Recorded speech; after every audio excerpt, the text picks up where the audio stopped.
Well, I walked towards the old town hall with a group of my mates by my side. Well, to join up the Ulster division. Well, they knew I was young, but I lied. But arriving in Europe, well, it hit me the reality of what I would do. I would clamor all the trench letter when the captain his whistle he blew.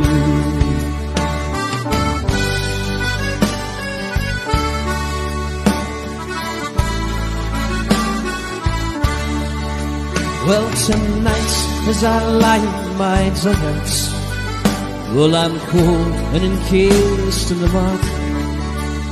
Well, I long to be with you, my darling. Well, to hold you and to warm up my blood. We would walk hand in hand through old Belfast, through the streets that I love, Sandy Road. But I know that this will never happen, for tomorrow to the battle I'll go. Yes, remember I'll always will love you. Tell my mom, my dad just the same. Well, I'm afraid like the lads here beside me, none in France I will surely remain.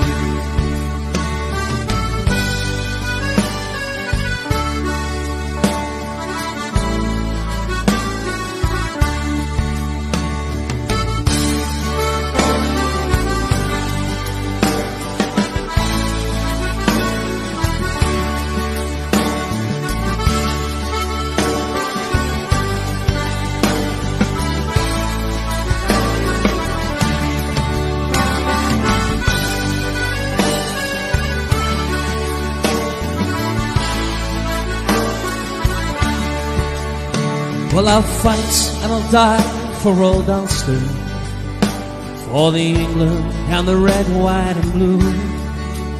Don't disturb me, lads, I am writing to my girl back in Belfast, so true. Well, she broke her wee heart when I left her. Well, my Ulster, I'll do this for you.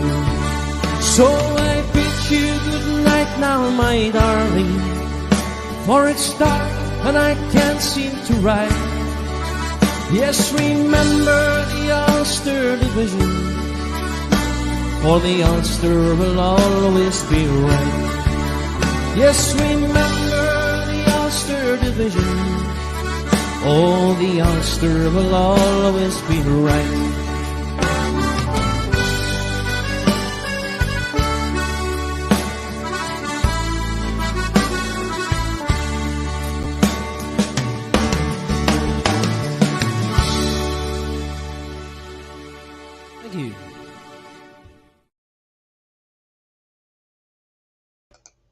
Well, hello and welcome to Restore Live. Restore Live got out on a Saturday, Saturday at tea time or just after tea time on a Saturday.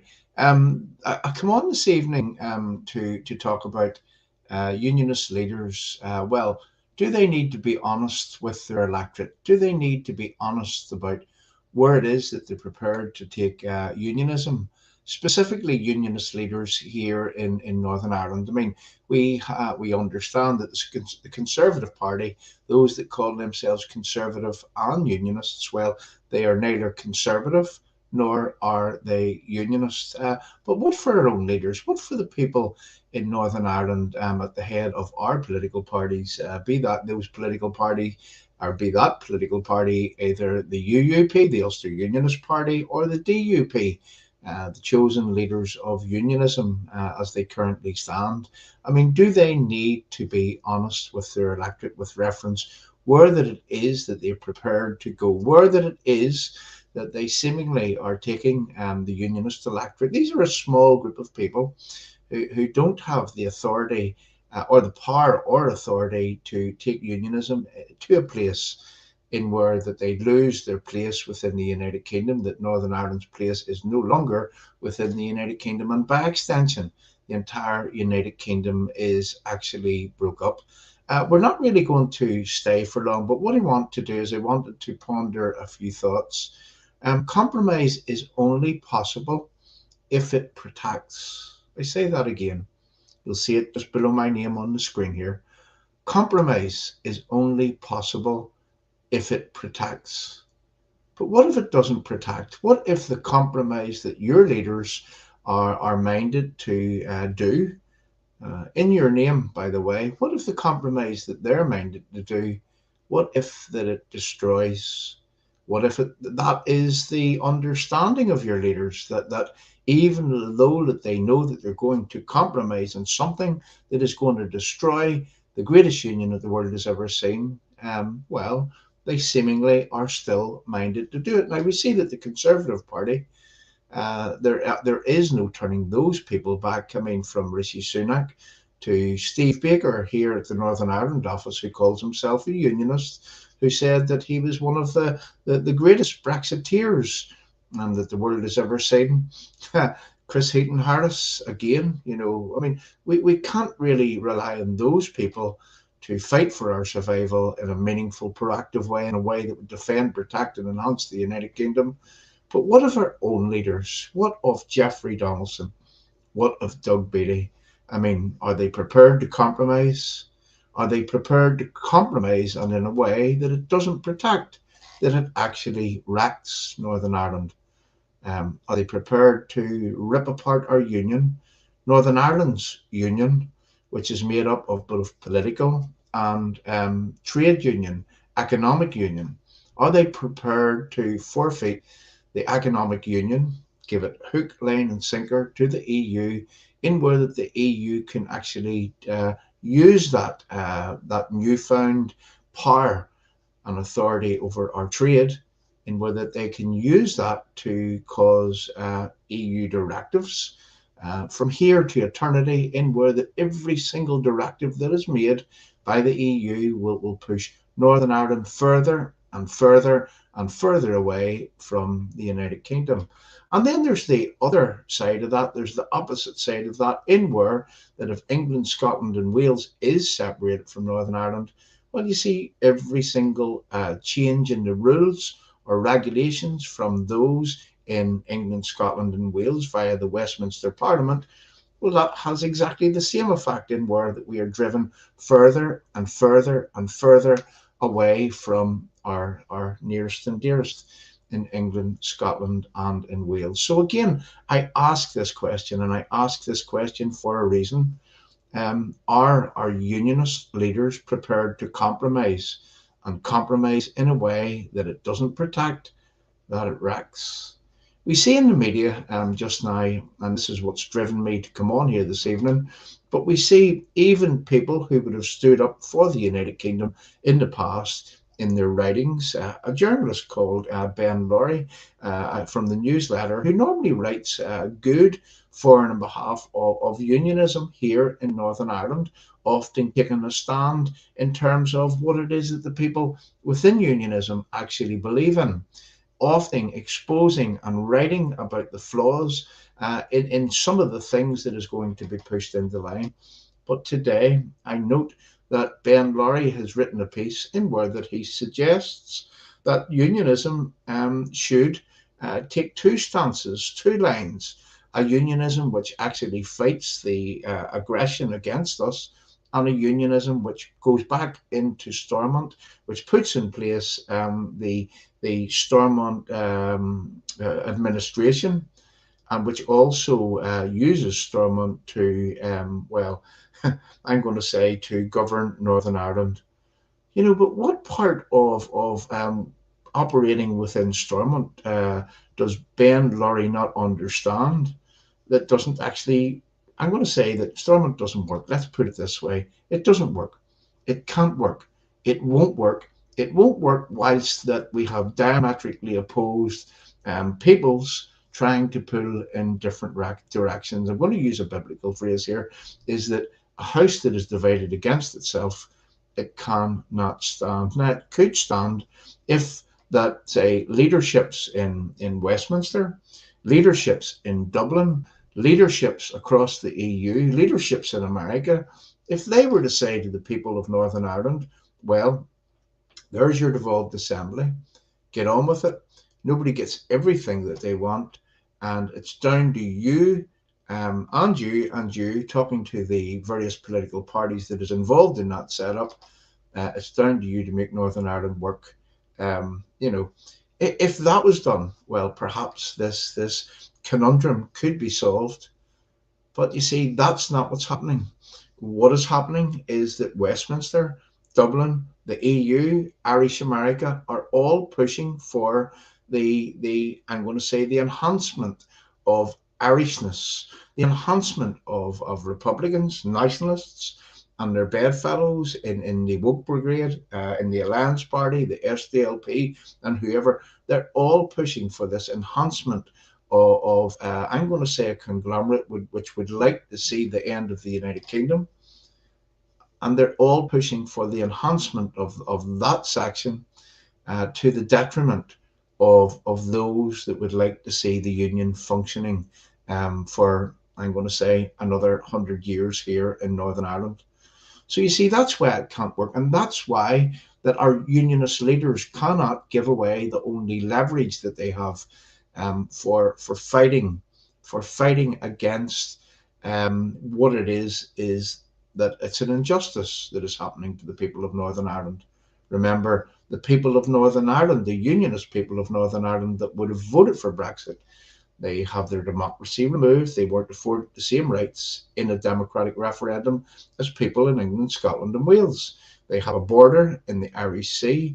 They now have an EU frontier at Larne, at Belfast, at Warrenpoint. We are now effectively in the EU single market and not the UK internal market for goods. That's a fact. That's where we are. And yet we were triumphant in the referendum, the same as the people in England, Scotland, and Wales. So you see what I'm saying, and I'm going to again pose this question. Compromise is only possible if you were to compromise on what I just said there. For Northern Ireland to be trapped inside the EU single market, with the ability of with the EU having the ability to direct us into or push directives into Northern Ireland in a way that it pushes us further and further and further away from our brothers and sisters in England, Scotland, and Wales. If that is the compromise that the DUP are minded to do, are prepared to do, are prepared to accept, well, then, people, respectfully, I would say that the DUP, we need to stand against them. If you believe in the United Kingdom, you need to, protest against these people, and we need to tell them people that not in our name, that they do not have the authority to do such a deal. They do not have the authority to compromise and in a way that doesn't protect Northern Ireland's position from within the United Kingdom. So I didn't come on here for long. I just really wanted to, push that message, and we need to continue to push that message that Northern Ireland is part of the United Kingdom, that there are things, even though the British government have disapplied, have subjugated the Act of the Union, removing our rights from within the United Kingdom, even though that the British government have done this, and according to the Supreme Court, they've done this in a legal way, even though that Belfast Agreement, the Northern Ireland Act 1998 specifically, Article 1, when we go to reach for the safeguard, which was promised to us, which was sold to us, whenever some within our community would have supported that Belfast Agreement back in 1998, that the Union is safe, that there can't be constitutional change unless that there's a referendum put to the people of Northern Ireland. Now that they've changed the rules, now that they have changed the Belfast Agreement to ensure that nationalists and Republicans are enhanced at the expense of Northern Ireland unionism, well, now that they've done that, I would rightfully say that Belfast Agreement is lying in tatters, that our Act of Union has removed, the subjugation of that has removed our rights. And why would any of our leaders actually accept that? Are they leaders if they do? Can they compromise if it doesn't protect the people in Northern Ireland? I would say the answer is absolutely not. So that's really what I wanted to come and say. And we'll continue to push this. We'll continue to impress this upon our leaders. Don't be fooled by what the media tells you. You are right now a second-class citizen. You are right now devoid of your democracy in Northern Ireland. You are right now devoid of United Kingdom rights. And that, my friends, is totally unacceptable. So until the next time, thanks very much for coming along. Thanks for watching. There is a little link in the live chat there for if you would like to help our work. You can click on that link. You can put a few pounds in. We're going to be doing some different things here at Restore UK in the coming weeks and in the coming months, and we're going to have to up our game in terms of what it is that we do, and we will do it. We will do it. So if you can help our work, click on the link, put a few pounds in, and we'll see us all again come early next week. Thanks very much for listening and playing us out with a little video clip, firstly by Margaret Thatcher, talking about the direction of travel in where that the Western world is going right now, in where that Dublin is right now, in where that the Irish Republic is right now, in where they are seeking to push the Northern Ireland and the rest of the United Kingdom into this globalization, this socialism. Well, if it becomes this so-called New Ireland, it's a 32 county socialist republic. Isn't that what they call it? Listen to Margaret Thatcher from beyond the grave. Listen to the words of prescience from Margaret Thatcher. And then I'll play us out with a small song from an Irishman, really stating the obvious that, well, remember why our forefathers died is the theme to the tune that I play on the way out. Margaret Thatcher first, then an Irishman singing about something we should all take note of. Thanks very much for coming along, and we'll see us all again very soon. Socialism is that you surrender quite a bit of power over your own life to the state. Well, we all do that to some extent, but of course it went much further. You pay very high taxes, and they wish to take even higher taxes because they think that politicians can spend money better than the people can spend it. The more you take away, the less there is for private industry, and that's where the creation of wealth comes. So you have to establish very clear limits on the role of government. And really, you know, politicians, I think, should sometimes just be a little bit more modest about their abilities than they are. We can't run everything, and we shouldn't try. I believe that we were going towards a way of life in which people were constantly looking to the state to solve their problems and to do things for them. You know, when the state does everything for you, it'll soon take everything from you. You will then have no basis for personal freedom, political freedom, nor economic freedom. I saw it going much too far, and I think it would have gone even further had I not won that 1979 election. Too far ever to pull it back.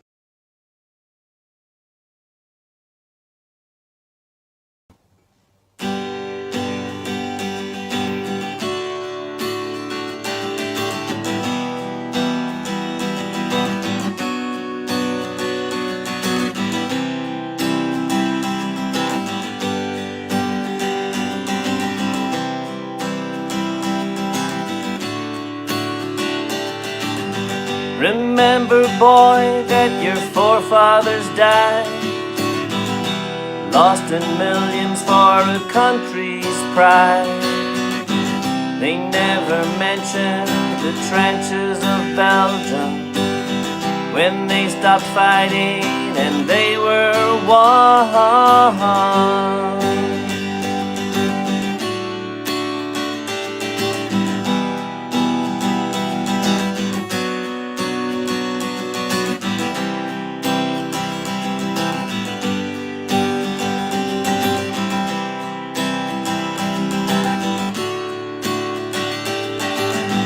A spirit stronger than war was at work that night. December 14, cold, clear and bright.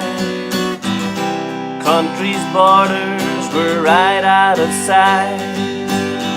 They joined together and decided not to fight. All together now. All together now. All together now. In no man's land, together, all together now. All together now. All together now. In no man's land. Same old story again. All those tears shed in vain. Nothing learned and nothing gained. Only hope remains. All together now. Together. All together now. All together now.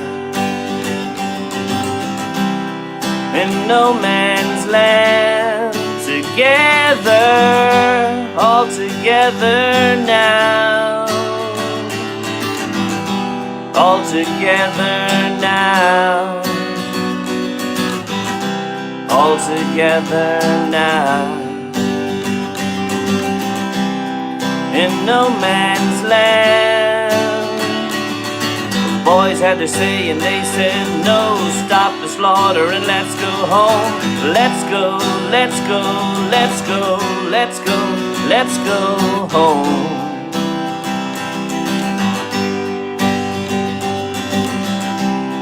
From no man's land. Boys had their say and they said no, stop the fighting and let's go home. Let's go, let's go, let's go, let's go, let's go home.